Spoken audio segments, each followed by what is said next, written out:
6장 19절에서 24절 말씀입니다.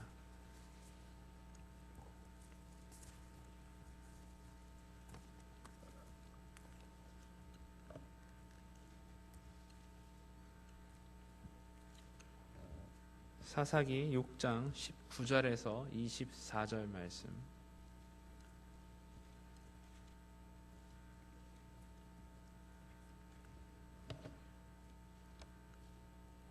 찾으셨으면 제가 봉독하겠습니다.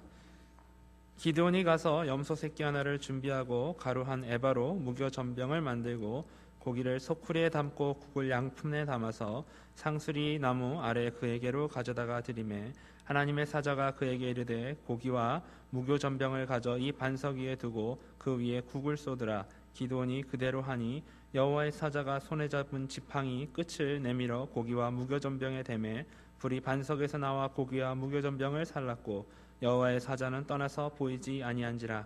기드온이 그가 여호와의 사자인 줄 알고 가로되 슬프도소이다. 주 여호와여, 내가 여호와의 사자를 대면하여 보았나이다. 여호와께서 그에게 이르시되 너는 안심하라, 두려워 말라, 죽지 아니하리라 하시니라. 기드온이 여호와를 위하여 거기서 단을 쌓고 이름을 여호와 샬롬이라 하였더라. 그것이 오늘까지 아비에셀 사람에게 속한 오브라에 있더라. 아멘. 나의 하나님, 오늘은 화평케 하시는 하나님. 이스라엘 민족들이 이제 광야 40년을 지나고 여호수아 앞장 세워서 가나안 땅에 들어왔습니다. 젖과 꿀이 흐르는 땅, 하나님이 약속으로 주신 땅. 400여 년 동안 애굽에 가서 노예 생활하다가 조국으로 돌아온 하나님의 축복의 땅에 돌아온 저들의 마음은 너무나도 기뻤습니다. 정착하고 늘 하나님께 감사했죠. 그 감격스러운 것을 생각하면 말로 다 표현할 수가 없습니다. 늘 감사와 감격으로 살았습니다. 그러나 얼마의 세월이 지난 다음에 이스라엘 민족들은 점점 하나님과 멀어지기 시작하고 감사하던 마음들도 점점 사라지기 시작하고 이제 감격도 다 없어지고 그뿐만 아니라 점점 타락하는 상태까지 이르게 됩니다. 아까 읽은 말씀 1절에 보면 이스라엘 자손이 또 여호와의 목전에 악을 행하였으므로 여호와께서 7년 동안 그들을 미디안의 손에 붙이시니 그랬습니다. 이스라엘 민족들이 타락할 때에 하나님께서는 그냥 내버려 두지 아니하시고 이방의 책찍으로 저들을 징계하셨던 것을 볼 수 있습니다. 이제 12지파가 다 지형을 나누어서 농사를 짓고 목축을 하면서 편안하게 살 때에 미디안이 급작히 기습해 들어와 가지고 그 좋은 농토, 좋은 목장을 다 뺏고 그래서 이스라엘 민족들은 저 산중으로 도망가서 살아야만 될 형편에 빠지게 되었습니다. 참 사람들이라는 건 그런 것 같아요. 우리는 어떻습니까? 하나님께 감사할 수 있는 조건들이 있었지만 그러나 세월이 지나가면 다 잊어버리는 경우가 많습니다. 우리가 사는 이 미국 땅에도 보면 처음 청교도들이 이 미국 땅에 왔을 때 얼마나 감격했겠습니까? 얼마나 하나님께 감사하며 살았겠습니까? 그런데 이제 200여 년 지난 다음에 그 처음 가졌던 청교도의 정신, 하나님께 감사하고 하나님께 감격으로 늘 하나님 안에서 살던 그 삶이 점점 타락하기 시작합니다. 잘 살게 되면 잘 살게 될수록 더 하나님께 감사해야 될 텐데 그렇지가 못하고 점점 하나님과 멀어지고 교회는 점점 텅텅 비어져 가고 윤리는 점점 깨어지고 그래서 오늘날 보면 하나님의 책찍이 미국 땅에도 엄청나게 이루어지는 것을 볼 수 있습니다. 이방의 채찍을 들어서 지금으로부터 10년 전 9.11 사건, 참 그 후에 우리 미국은 안전이라는 것은, 편안이라는 것은 다 없어지지 않았습니까? 여러분 비행기 타고 여행을 다녀보시면 그런 걸 더 느낍니다만은, 제가 미국 처음 왔을 때 70년, 그때는 공항에 들어갈 때 모든 사람들이 다 그 출구까지 들어갔댔어요. 그리고 잘 가라고.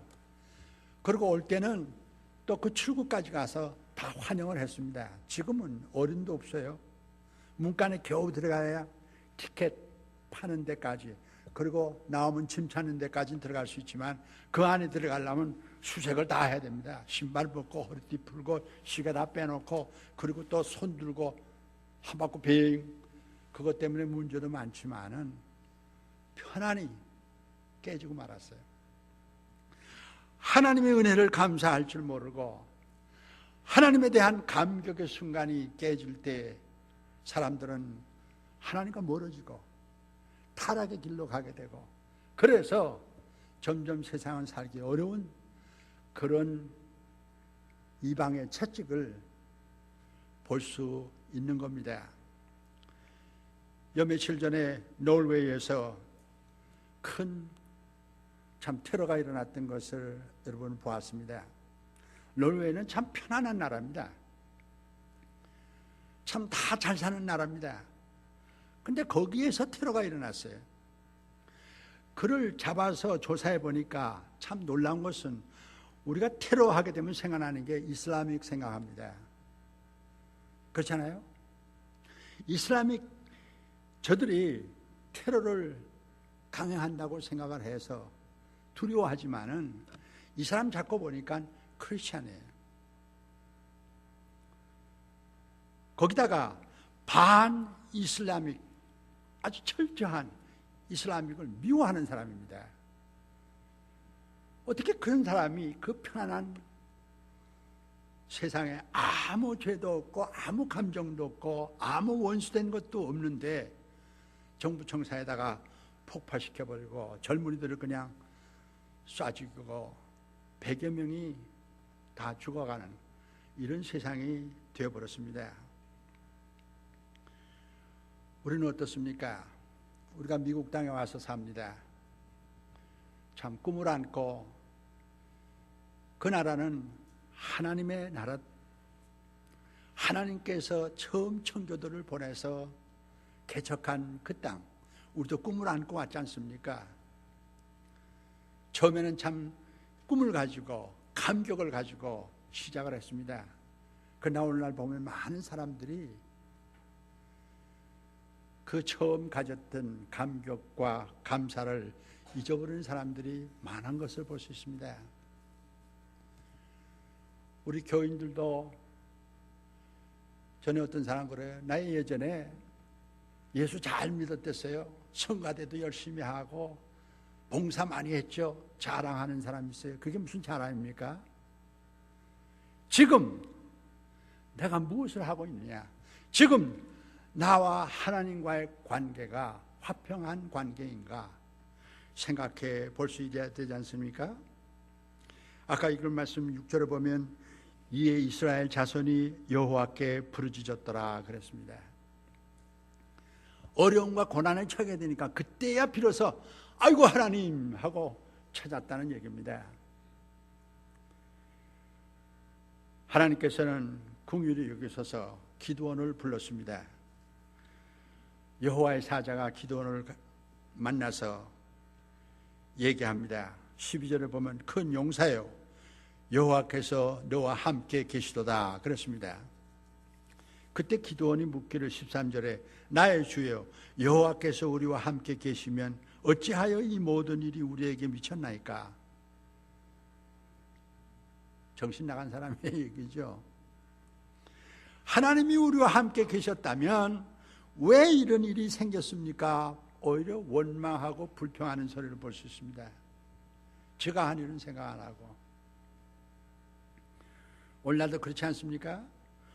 우리가 잘못을 저지르고 그래서 고난에 빠지고 어려움에 빠질 때 하나님, 그때 하나님은 어디 계셨어요? 하나님 원망하는 그런 사람들을 보게 된다는 말씀입니다. 한심한 얘기죠. 제 편에서 말이죠.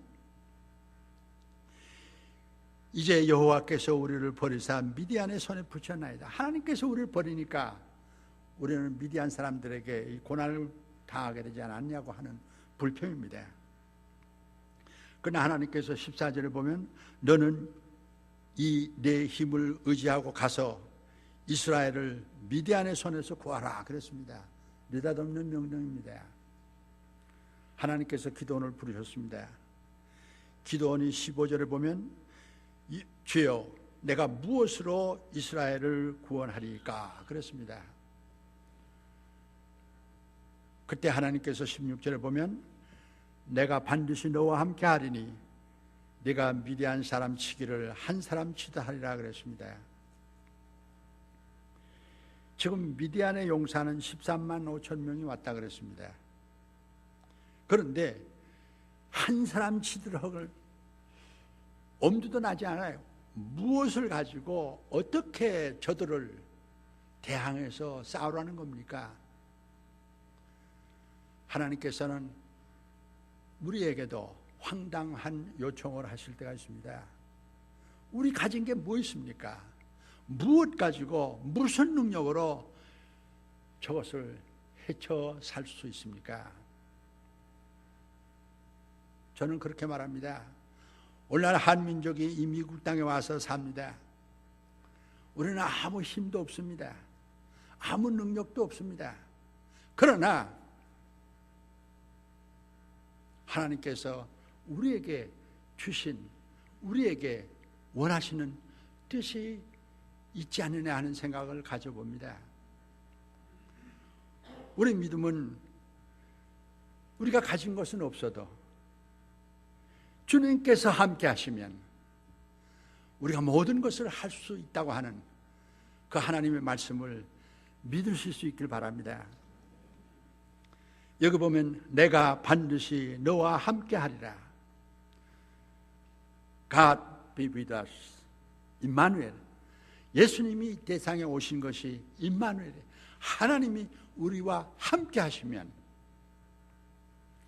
하나님이 우리 가운데서 우리와 함께 하시면 나 가진 것 없고 내 힘이 부족하지만 모든 것을 할 수 있느니라 하나님의 약속입니다.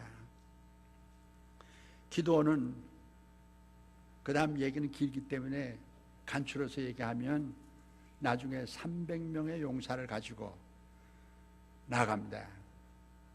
그때 전쟁터에 나가는 무기는 두 가지예요. 참 코미디 같은 얘기입니다. 그 300명의 용사가 다 하나씩, 항아리 하나씩을 가지게 하고 하나는 횃불 하나씩을 준비하기로 했습니다. 그래서 정한 날에 지금 미디안 아말렉 군사들이 진을 치고 있는데 몰래 밤에 삥 둘러쌌습니다. 300명이 3대로 나누어서, 그리고 기도원의 신호에 따라서 이제 하라는 대로 하라고 그랬습니다. 그날 밤은 깜깜한 밤이었습니다. 흐린 날이었기 때문에 달도 별도 보이지 않아 그 새까맣니다. 새벽에, 여러분, 새벽에 별빛 하나 없는, 반딧불조차도 안 보이는 곳에 참 무섭죠. 저도 군대 나가 있을 때 한번 최전방, 합부병으로 나가기 때문에 최전방에 나갔었습니다. 강원도 오대산 밑에 산에는 인민군들이 왔다 갔다 하는데 그 밑에 홀을 파놨는데 거기 나가서 지켜야 되는데 낮에는 괜찮은데 밤에 돌아가면서 하잖아요. 저 처음 왔다고 1시간 나가 있으래요. 그런데 겁주는 얘기 많이 합니다. 인민군들이 와서 귀 잘라가고 코 잘라가니까 정신 차리라 그래요. 무서운데 그날따라 깜깜한 밤이에요. 그냥 바람이 불어서 이 풀잎이 살짝 울리는 소리도 내 귀에는 얼마나 큰지 모르겠어요. 마치 인민군이 왁 뛰어들어오는 것 같은 그런, 몸이 오싹해지는 그런 것을 느껴봤다고요. 지금 기도원의 용사가 빙 둘러가지고 깜깜한 밤에, 저들은 점령했다고 미디안 용사, 알말렉 군사들은 다 늘어지게 잠자고 있을 때입니다. 그때 기드온이 신호를 보낼 때 모든 사람들이 그 항아리를 그냥 바위돌에다가 왕창 깼습니다. 새벽에 그 진동 소리가 대단했을 겁니다. 모두 다 깜짝 놀래 깨어났죠. 그때 모두가 횃불에다가 불을 붙여서 높이 들고 막 소리를 질렀습니다. 이때 잠자던 사람들이 뛰어나가지고 무기가 어디 갔는지 그냥 엄벙덤벙 뛰어가지고서 저쪽으로 가지 않으니까 저쪽이 불이 보입니다. 그러니까 도망을 가려고 반대쪽으로 가려니까 반대에도 불이 있습니다. 그러니까 그 군인들이 일어나서 저희들끼리 이게 뭐 얼굴이 보입니까? 앞에 누가 막히면 그저 죽이는 거예요. 밤새도록 왕창 저희들끼리 다 죽었지 뭐. 참 놀라운 사건이었습니다. 기드온이 그것을 보고 하나님 앞에 제단을 쌓았습니다. 24절에 보면 기드온이 여호와를 위하여 거기서 단을 쌓고 이름을 여호와 샬롬이라. 이 샬롬이란 말은 평안, 화평, 평화, 피스라는 그런 뜻이 있는 것을 볼 수 있습니다. 이스라엘 백성들이 출애굽 때에는 우리가 지난번에 본 대로 아말렉과의 전쟁에서 이겼을 때 뭐라 그랬죠? 여호와 니시 그랬습니다. 여호와는 우리의 깃발이다. 우리를 승리케 하셨다. 그랬습니다. 그런데 이때는 여호와 샬롬, 하나님은 평화, 화평, 피스, 그렇게 말을 표현한 것을 볼 수 있습니다. 뭐가 다릅니까? 똑같은 전쟁에서 이긴 겁니다. 우리 한문에 보면 내우, 외환 그런 말이 있죠. 내우, 안에서부터 문제가 생겨가지고 어지러움을 당하는 경우, 그걸 내우라 그러죠. 외환은 밖에서부터 쳐들어와가지고 우리를 괴롭게 하고 어지럽게 하고 참 그런 상황을 외환이라 그럽니다. 우리가 외환이 있을 때 그 전쟁에서는 어떻게 해야 됩니까? 싸워서 이겨야 됩니다. 그렇잖아요? 외환은 싸워서 이겨야 돼요. 하나님께서 우리를 대신해서 싸워주셨다. 그래서 여호와는 우리 깃발, 우리는 승리했다. 그렇지만은 내우, 이것은 안에서 생긴 겁니다. 기드온 시대 때 보면 안에서 하나님을 잘 섬기지 아니하고 하나님의 뜻대로 살지 아니하고 점점 타락하고 그래서 바른 길 가지 아니하고 그래서 혼란을 당하게 된 내 운은 결과는 승리하는 건 아니에요. 화평을 이루는 거라고 볼 수 있는 겁니다. 그렇잖아요. 집안에서 어떤 문제가 생겼습니다. 밖에서 어떤 문제를 가지고 들어왔으면 그건 싸워서 이겨야죠. 그러나 집안끼리 싸우는 것은 이기는 거 아니에요. 지난주에 제가 부부가 싸우더라도 지지 말고 이기라 그랬지만 그 이기는 방법은 예수님이 가르쳐 주셨다고 그랬죠. 부부싸움에 승리는 없어요. 그렇잖아요. 남편이 이겼다, 아내가 이겼다, 시어머니가 이겼다, 며느리가 이겼다, 그건 아니죠. 다시 평안을 되찾았다 하는 건 아닙니까? 그래서 이 기도는 여호와 샬롬, 하나님이 우리에게 평안을 가져다 주었다, 그런 말입니다. 참 평강은 인간이 주는 건 아니에요. 참 평화는 하나님이 우리에게 주시는 겁니다. 여러분 보세요. 2차 세계대전 이후에 나라들이 모여가지고 의논했습니다. 야, 우리 1차 대전, 2차 대전 너무 많은 사람들이 죽었고 참 비극이야. 더 이상 우린 전쟁하지 말자고. 그래서 유엔 총회가 조직되지 않았습니까? 그 기치가 뭡니까? 비둘기입니다. 평화를 상징하는, 그래서 이 세상엔 더 이상 전쟁이 없는 평화의 나라를 만들자. 그래서 평화군도 만들고 평화봉사단도 만들고 여러 가지 평화의 일을 하지만, 여러분 보세요. 지금까지 60여 년 지나왔지만은 하루도 전쟁이 끝난 날이 없었어요. 전쟁의 전쟁, 전쟁의 전쟁, 테러의 테러.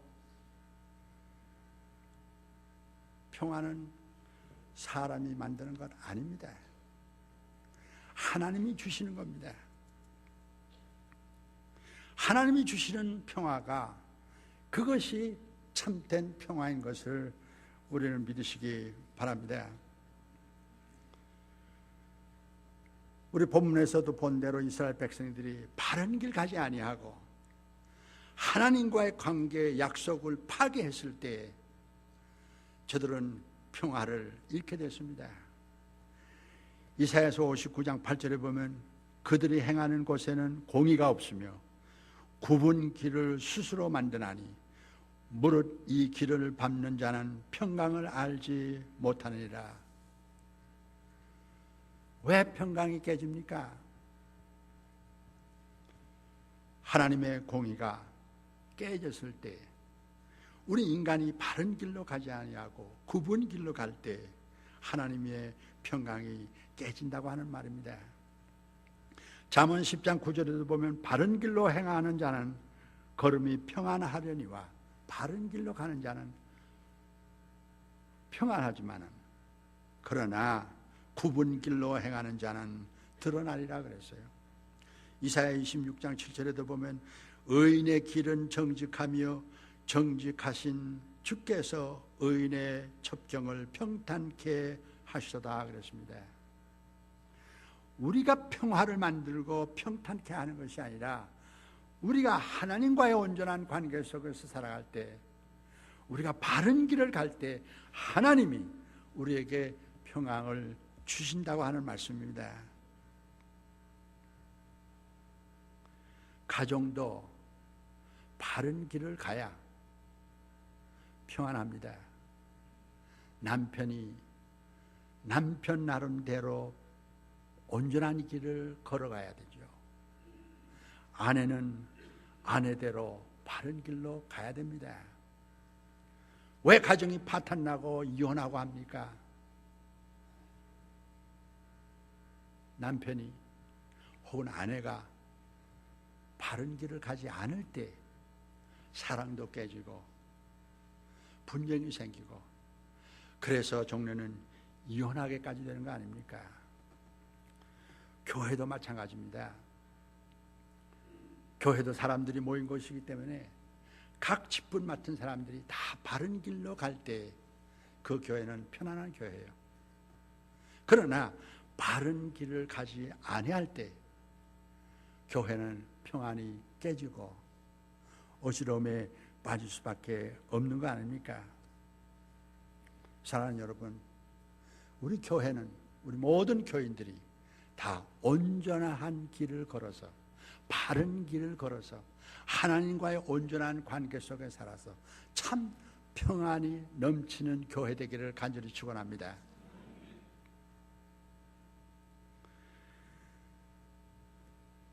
나의 하나님은 여호와 샬롬, 참 평안을 주시는 하나님입니다.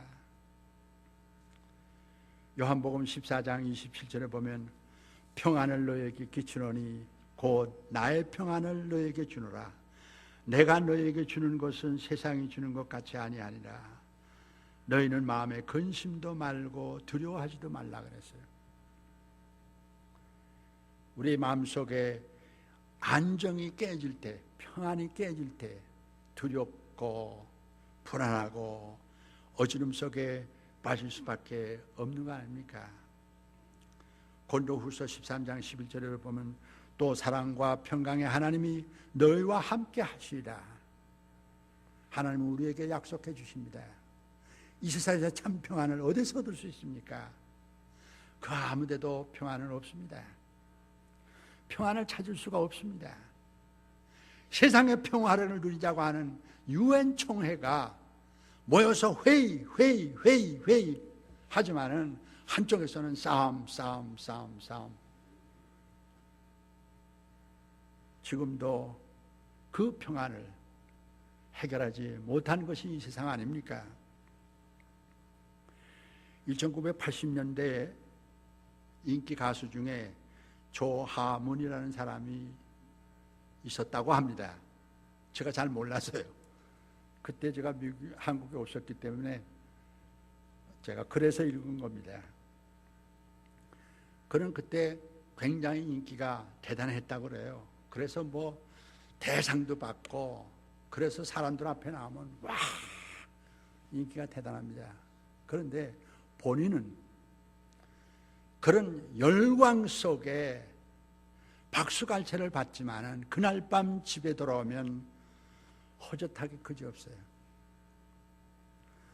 허무함, 공허감.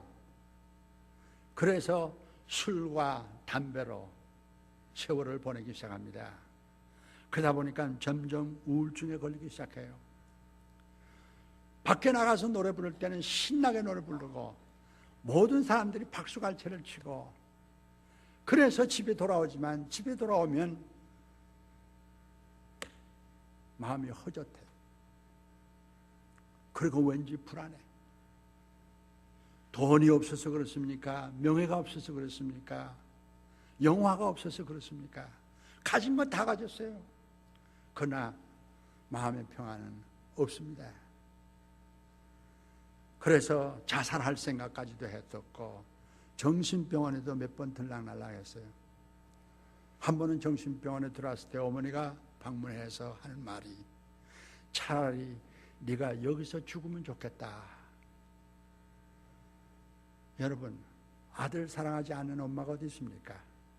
오죽하면 엄마가 아들 보고 야, 차라리 너 여기서 죽으면 좋겠다. 얼마나 가슴이 미었으면 그런 얘기까지 했겠어요. 그렇게 세월을 지나고 있는 동안에 그 이웃에 있는 어느 집사님, 여자 집사가 그를 측은하게 여기면서 이 세상에는 참 편안이 없습니다. 그러나 예수님을 믿으면 평안을 찾을 수가 있습니다.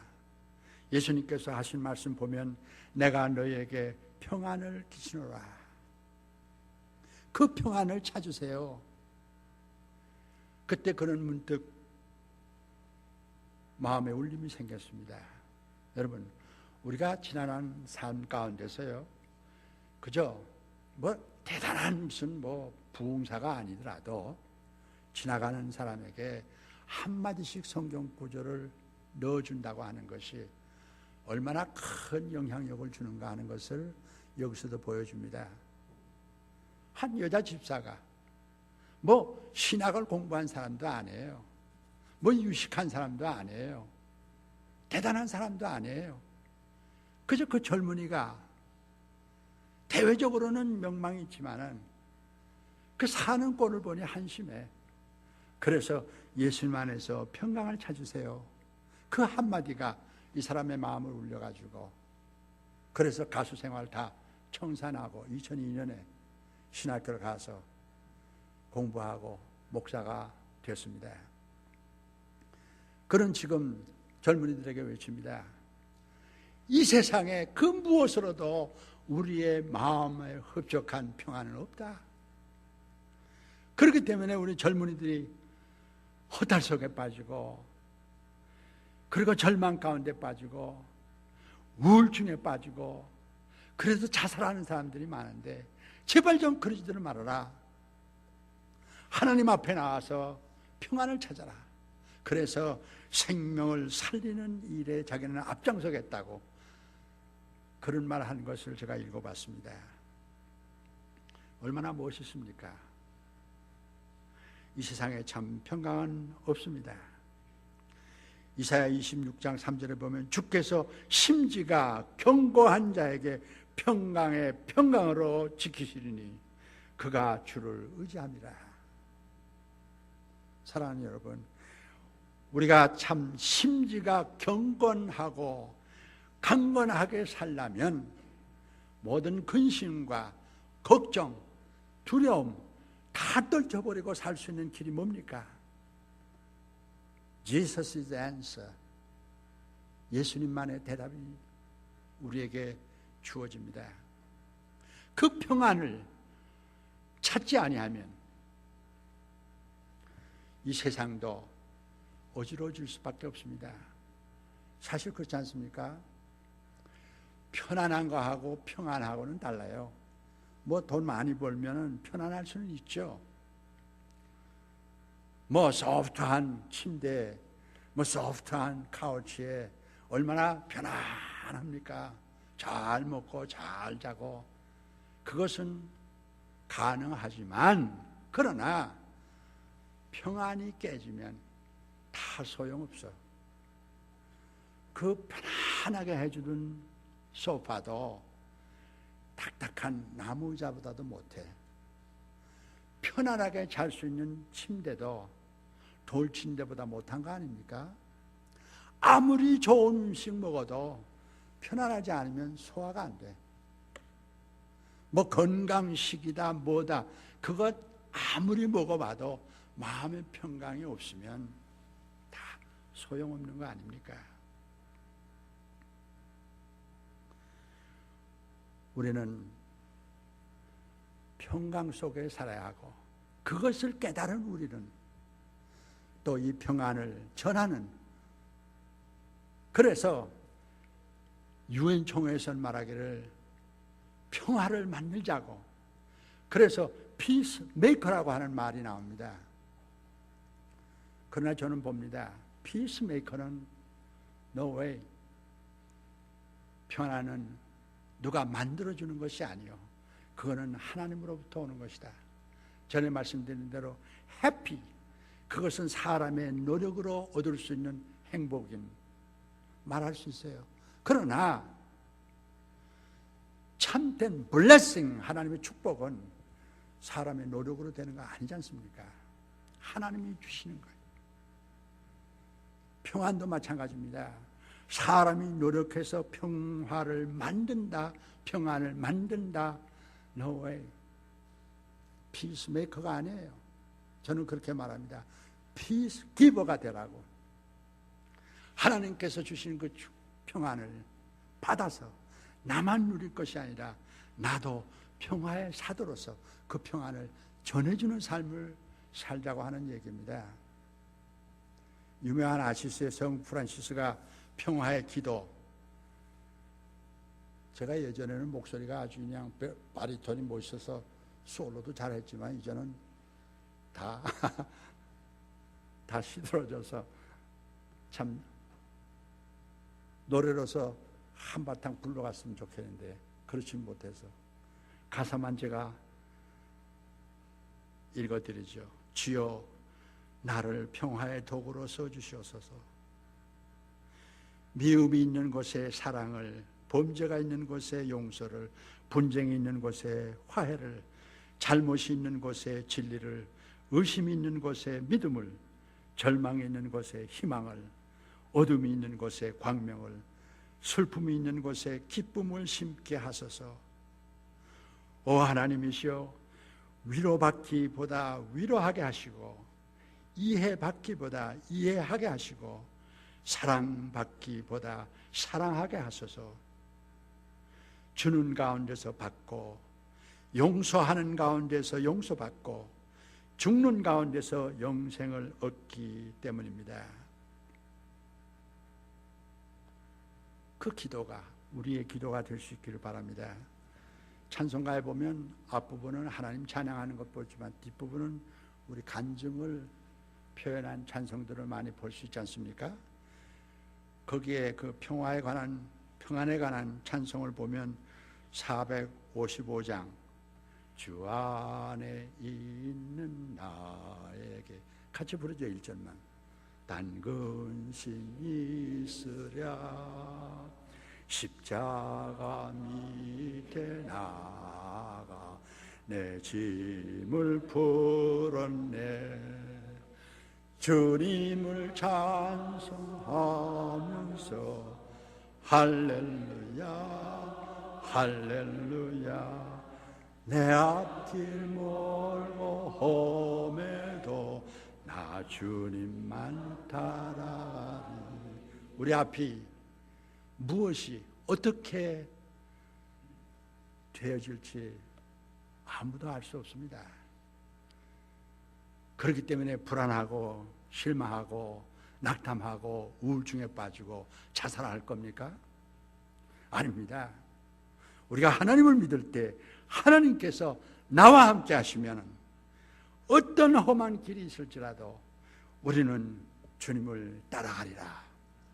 그 믿음 가지고 사는 우리 되시기를 바랍니다. 복음성가에도 이런 가사가 있더라고요.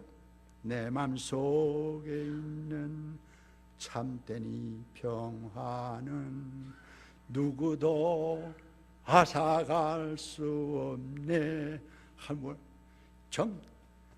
하나님이 주신 내 평안, 누구도 그 무엇도 어떠한 여건도 빼앗을 사람 없어. 나는 항상 편안해.